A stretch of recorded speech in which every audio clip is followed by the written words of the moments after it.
right there. A good place to start is the beginning. In Custer State Park stands a replica of the first structure built by white settlers in the Black Hills.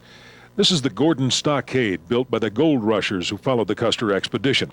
They were there illegally, by the way. Yeah, they certainly were breaking the treaty, but they're risking their lives coming in here, too. The Gordon party was kicked out of the Black Hills, but a torrent of gold seekers followed. They weren't planning to stick around. They wanted gold, not civic stability. And the names they gave to their new towns reflected that attitude. There was Rockerville and, of course, Deadwood. There was even a town called Cyanide. Who knew? Cyanide is not a super name for a Chamber of Commerce to promote, I will agree. Cyanide was used to extract the gold from the ore, and there's some pretty scary stuff rolling down that hillside in this late 1800s photo. The site looks less scary today. Along with the gold seekers came more scientific and military missions. General Crook came through in 1876 and camped at the bottom of what is now Stockade Lake. It's places like this that have changed the most in the last 130 years. There were no natural lakes in the original Black Hills. Later, dams flooded sites that once contained small towns. Here's the town of Sheridan. It became Sheridan Lake. Here's Pactola.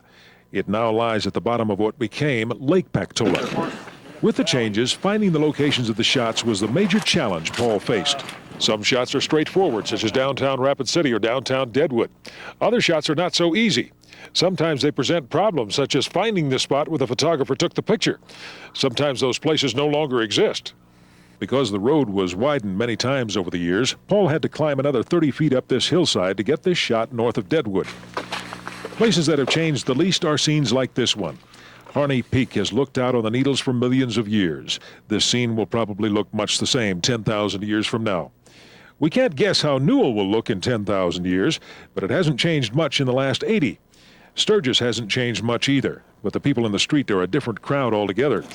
Some scenes have a surprising sameness to them. This is what Rapid City looks like now. This is Rapid City in 1915.